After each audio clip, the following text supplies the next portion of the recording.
ನಾವು 11 ಗಂಟೆಗೆ ಕೋರ್ಟ್ ಕಲಾಪಗಳಿಗೆ ಒಳಗಡೆ ಹೋಗಿ ಕುಂತಾಗ ಅಲ್ಲಿ ಜಡ್ಜಸ್ಗಳು ಬಂದು ತಮ್ಮ ಕುರ್ಚಿ ಮೇಲೆ ಕುಂತು ಒಂದು 5 ನಿಮಿಷ ಆಗಿತ್ತು.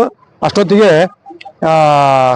ಅವ್ರಿಗೆ ಬಂದು ಪಿವನ್ ಬಂದು ಎಬ್ಬಿಸ್ಕೊಂಡು ಹೊರಗೆ ಹೋದ. ಯಾಕಂತ ವಿಚಾರ ಮಾಡಿದಾಗ ಇಲ್ಲ, ಒಂದು ಜಿಲ್ಲಾ ನ್ಯಾಯಾಲಯದ ಮೇಲಿಗೆ ಒಂದು ಮೆಸೇಜ್ ಬಂದಿದೆ. ಆ ಮೆಸೇಜ್ನಲ್ಲಿ ಮಧ್ಯಾಹ್ನ ಹೊತ್ತಿಗೆ ಬಾಗಲಕೋಟೆ ನ್ಯಾಯಾಲಯದಲ್ಲಿ ಬಾಂಬನ್ನ ಸ್ಫೋಟ್ ಮಾಡ್ತೀವಿ ಅಂತೇಳಿ ಮೆಸೇಜ್ ಬಂದಿದೆ. ಹಂಗಾಗಿ ಎದ್ದು ಹೋದ್ರು ಅಂತ ಹೇಳಿದ್ರು. ನಂತರ ಒಂದು 5-10 ನಿಮಿಷ ಆದ್ಮೇಲೆ ಎಲ್ಲ ವಕೀಲರು ಮತ್ತು ಕಕ್ಷಿದಾರನ್ನು ಕೂಡ ನ್ಯಾಯಾಲಯದಿಂದ ಹೊರಗಡೆ ಕಳಿಸಿದ್ರು. ಹಂಗಾಗಿ ಭಯಭೀತರಾಗಿ ಎಲ್ಲಾ ಕಕ್ಷಿದಾರರು ಮತ್ತು ನ್ಯಾಯವಾದಿಗಳು ನ್ಯಾಯಾಲಯದಿಂದ ಹೊರಗಡೆ ಬಂದು ನಾವು ಭಯಭೀತರಾಗಿ ಇಲ್ಲಿ ನಿಂತಿದ್ದೀವಿ. ನಮ್ಗೆ ಇನ್ನೂ ತನಕ ಒಳಗೆ ಬಿಟ್ಟಿಲ್ಲ.